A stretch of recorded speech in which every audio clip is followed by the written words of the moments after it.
Akka mul'atan hordoftoota keenya muddee 23 bara 2019 sagantaa raadiyoo BBC Afaan Oromoo eegalee jira. Sagantaa irraa keessatti naannoo Amaaraatti lakkoofsi namoota masjiidota gubuun shakkamuun to'annoo jala oolaa jiranii dabalaa jiraachuu. Hanga ammaatti namoonni shakkamanii to'annoo seeraa jala oolan 27 yakka raawwatame wayita ilaallu shakkamtoonni hedduun ammallee utuu hin qabamiin akka jiran hubanneerra. Ajjechaa gaazexeessaa beekamaa Jamaal Kaashoogjiin namoota 5 irratti murteen du'aa darbu. Garaagarummaa yaada walitti baquu paartiilee fi ida'amuu ilaalchisee obbo Lammaa Magarsaa fi ministeera muummee Abiy Ahmed gidduutti uumamee ture ilaalchisee. Jalqabumayyuu dhugaa dubbachuudhaaf jira namoonni kun garaagarummaa bu'uuraa guddaatu jira jedhee naman ilaalcha adda addaa qabaachuu danda'u. Qopheessaan Hamzaa Hussein kan isiniif dhiyeessu Anzaalaa Lamtaa Addisaati.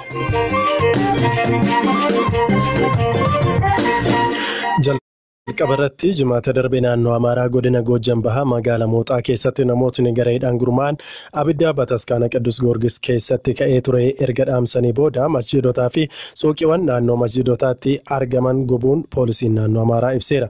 Gubachuu masjiidotaa booda bakkeewwan garaagaraa keessattuu magaalota naannoo Oromiyaa hedduu keessatti gochaa kana balaaleffachuun hiriirri ba'ameera. Namoonni yakkaa kana keessatti hirmaachuun shakkaman 27 haga ammaatti to'atamu qajeelchi poolisii godina Goojjam Bahaa beekseera. Haala naannoon kun amma keessa jiru iyyafanneerra Hamza Hussein gabaasa qaba. Naannoo Amaaraa godina Goojjam Bahaa magaalaa Mooxaatti jimaata darbe haleellaa masjiidotaa fi dhaabbilee daldalaa irratti raawwatameen walqabate haga ammaatti namoonni shakkaman 27 to'annoo seeraa jala oolfamuudhaan qorannoon eegalamuu qajeelchi poolisii godinichaa beeksise. Godina Goojjam Bahaatti itti gaafatamaa qajeelcha poolisii kata'an Inspektar Olaanaa Ayyaalnaa Tasfaa'ee marii taasifameen haalli tasgabbaa'uu fi hojiin shakkamtoota to'achuu itti fufuu ibsan. Hanga ammaatti namoonni shakkamanii to'annoo seeraa jala oolan 27 haalonni tasgabbaa'aniiru. Mariin nageenyaa mana maree dhimmoota Islaamaa kan federaalaa fi naannoo fi dureewwan amantii kiristaanaa akkasumas qaamolee hawaasaa garaagaraa hirmaachise erga taa'amee amma tasgabbiitu jira. Hawaasnis dhimma kana mariidhaan furuun alatti furmaati biraan akka hin jirre ibseera. Shakkamtoonnis eeroo hawaasa musliimaaf kiristaanaatiin kan qabaman. Hordoftoota amantii kiristaanaa fi Islaamaa gidduutti jibbiinsa uumuuf gocha raawwataniin shakkamani. Fuulduratti yakki isaanii ilaalamee murtii argatu. Kanaaf xiyyeeffannee hojjenna. Eeroo hawaasaatiin hojiin seera kabachiisuu milkaa'aa jiraachuu kan ibsan qondaalli kun hawaasni namoota yakka raawwatan eeruudhaan dabarsee akkuma kennuun lakkoofsi kun dabaluu akka danda'u dubbataniiru.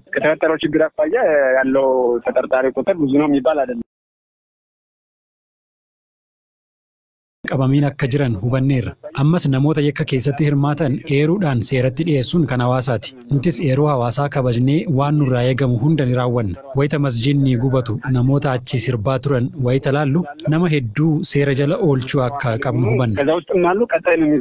Poolisoonni naannichaas humnoota addaa waliin ta'uun magaalatti haala tasgabbii duraan turtetti deebisuuf hojjechaa jiru. Ka jedhan inspektarri kun hojiiwwan qorannoo tasgabbeessuu fi uummattoota walitti fiduus wal maddiin hojjetamaa jira jedhaniiru. Gubachuu masgiidotaan wal qabatee marii hawaasa waliin gaggeeffame irratti hirmaatanii gara Baahar Daar deebi'aa jiraachuu ka dubbatan walitti qabaan boordii dhaabbilee amantii naannoo Amaaraa Malaaka Salaam Efrem marii bu'a qabeessa gaggeessineerra jedhan. Marii kanaan ajandaan amantiin hawaasa qooduu kufuu akka qabuu fi duudhaan waliin jireenyaa fi wal danda'uu amantaalee durdurii ka'ee jiru bakka duraatti deebi'ee akka itti fufuu qabu cimsinee irratti walii galleerra jedhan. Hawaasni ajandaa namoota badii raawwatanii kana hubatee of keessaa qulqulleessuu akka qabu irrattis wal taaneerra jedhan. Haleellaa jimaata darbe magaalaa Mooxaa keessatti raawwateen masjiidonni 3 gubachuu ka himan Komishinii Poolisii Naannoo Amaaraatti ajajaan qajeelcha ittisa yakkaa Koomaandar Jamaal Mokonnin namoonni yakka kana raawwatan jalqaba abidda bataskaana Goorgisii keessatti qabate dhaamsanii gara masjiidotaa deemanii gubuu eegalan jedhu. Masjiidotaan cinaattis qabeenyi biroon naannoo masjiidota kunneenii turan gubachuu ka ibsan qondaaltonni naannoo Amaaraa kunneen qabeenyi barbadaa'ee maallaqa hagamiitti akka tilmaamu garuu hin ibsine. Erga jimaata darbe masjiidonni kunneen gubatanii as kutaalee biyyattii garaagaraa keessatti keessattuu magaalota naannoo Oromiyaa keessatti hiriirri gocha kana balaaleffatu geggeeffamaa tureera.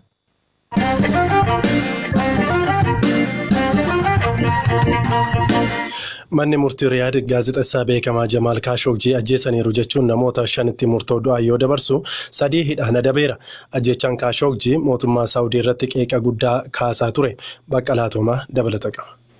Mootummaa Saawudii qeequun kan beekamu gaazexeessaa Jamaal Khashoggi bara darbee qoonsilaa Saawudii Tarkii jiru keessatti ergamtoota mootummaa Saawudiin kan ajjeefame. Fulbaana 2 bara 2018 Jamaal Khashoggi hiriyaasaa yeroo dheeraa Hatis Kenzis waliin wal fuudhuuf waraqaa barbaachisu fudhachuuf ture Ameerikaa irraa gara qoonsilaa Saawudii Tarkii jiru kan deeme. Haa ta'u malee erga mooraa qoonsilichaatti ol galee deebi'ee yeroo bahu hin argamne. Qondaaltonni Saawudii ajjeechichi sababa wal dhabdee Jamaal Khashoggi fi namoota gara Saawudiitti isa galchuuf ergaman gidduutti uumameen akka raawwate ibsanii kanaafis namoota 11 irratti qorannoo gaggeessaa turaniiru. Ogeessi UN tokko ajjeechaan kun murtoo seera malee mootummaadhaan Khashoggi irratti raawwatame jechuun ibseera. Ogeessi UN qoranicha gaggeessaa ture Agnes Kalamardi waxabajjii darbe akka ibsetti hooggantoonni olaanoo Saawudii ilma mootii Mohammed bin Salmaan dabalatee ajjeechichaaf itti gaafatamuu akka qaban ragaan agarsiisu jira jedhee ture. Haa ta'u malee Mohammed bin Salmaan ajjeechicha keessaa harka akka hin qabne hime garuu namoonni dhuunfaa ajjeechicha raawwatan hojjettoota mootummaa waan ta'aniif anis akka gaggeessaa Saawudii tokkootti itti gaafatamummaa isaan fudhadha jedheera. Gorsaan mootummaa Saawudii olaanaa Saawud Al-Qaatini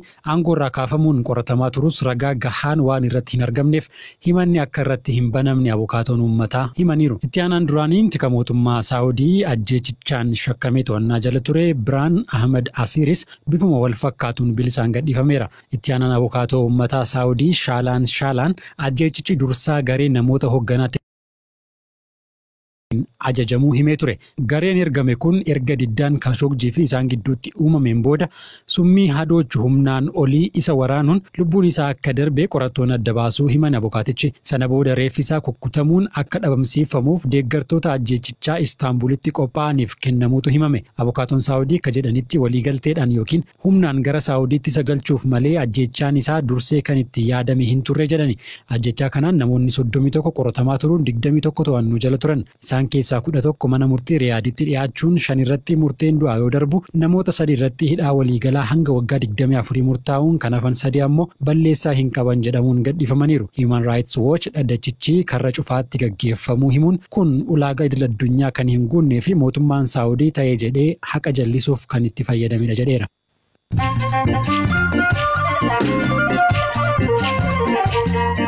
Kan dhaggeeffataa jirtan sagantaa raadiyoo BBC Afaan Oromoo Naayiroobii irraa isiniif darbudha. Amma immoo oduuwwan gaggabaaboo addunyaan isinitti hima. Ministeerri kalaqaa fi teekinooloojii Itiyoophiyaa biyyootni Afrikaa 8 suuraa satalaayitiin guyyaa 4 dura gara hawaatti ergamte kaastu bituuf Itiyoophiyaaf gaaffii dhiyeessuu beeksise. Itiyoophiyaan gurgurtaa suuraalee satalaayitii kana akka qajeelfama ofiisheetti biyyoota kana waliin waliigaltee taasisuun gurguruu akka eegaltu Inistituutiin Saayinsii Hawaa fi Teekinooloojii Itiyoophiyaa beeksise. Kaampaaniin Boeing hoogganaa isaa olaanaa Deenis Mulenberg aangoorraatti gaggeesse. Hoogganaa haaraan kaampaanichaa Deevid Kaaluun jedhamu amajjii 13 irraa eegaluun bakka isaanii bu'u. Murtoon kun kaampaanichi xiyyaara 737 Max 8 oomishuu yeroof akka adda kutu ergaa hime torbee tokko booddee dhaga'ame. Bara bulchiinsa pirezidaantii duraanii Sudaan Omar al-Bashir yakkoota naannoo Daarfuritti raawwataman qorachuu eegaluu fi dhaddachi himannaa kunis biyya biraatti raawwatamuu akka danda'u abbaan alangaa biyyatti hime. Dhaabbanni biyyoota gamtoomanii akka jedhutti lolli mormitootaaf deeggartoota mootummaa gidduutti bara 2003 eegale lubbuu namoota 300,000 galaafateera. Oduuwwan gaggabaaboon galgala kana kanneen.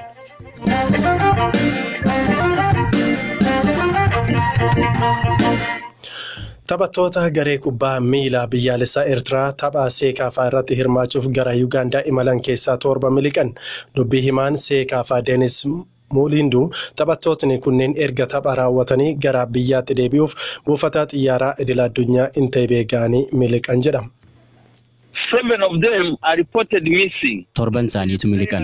Taphattoonni kunniin buufata xiyyaaraatti erga geeffamanii booda achi miliqan. Konkolaataa biraa buufata xiyyaaraatii isaan fuudhu fidanii waan haala mijeeffatan fakkaata. Gara xiyyaaraa deemuu dhiisanii gara konkolaataa sanaa deeman. Haala kana imbasii beeksisneerra. Mootummaa fi Federeeshinii Kubbaa Miilaa waliinis hojjechaa jirra. Akka Seekaafaatti Eertiraarraa fedhii hedduu qabna turre. Kubbaa miilaatiin fooyya'insa gaarii agarsiisaa jiru. Tapha walakkaa xumuraa irratti silaa ka Keenyaa mo'achuuf turan taphattoonni 4 waan miliqanii badaniif mo'ataman. Ammas silaa xumuraaf ga'aniiru. Fooyya'insi gaariin jiraatus taphattoonni keessaa harca'aa deemu taanaan mootummaan biyyattii taphattoota isaa dorgommiif erguu dhiisuu mala. Haalli kun immoo taphattoota Eertiraafis ta'ee naannoo sanaaf gaarii miti.